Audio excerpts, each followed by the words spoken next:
Trenutno imamo 455 pacijenata koji su hospitalizovani, 105 u domu učenika, 156 u studentskom domu kod medicinskog fakulteta i 194 u Niškoj banji, u institutu Niška banja Radon. Da li je u institutu Niška banja, da li su uglavnom zdravstveni radnici i pripadnici MUP-a i policije?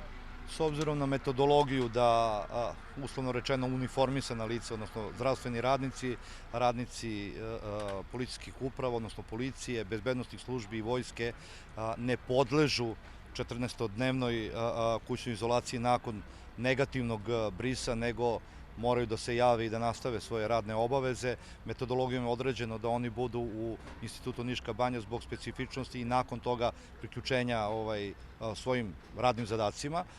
Oni su smešteni gore i svi oni koji su vezani za ove sisteme, s obzirom na to da ni oni neće imati privilegije da 14 dana budu u periodu rekonvalescencije. Da li ste vi zadovoljni kako se funkcioniše i gde ima problema ako ih ima? Teško mi je da kažem zadovoljan.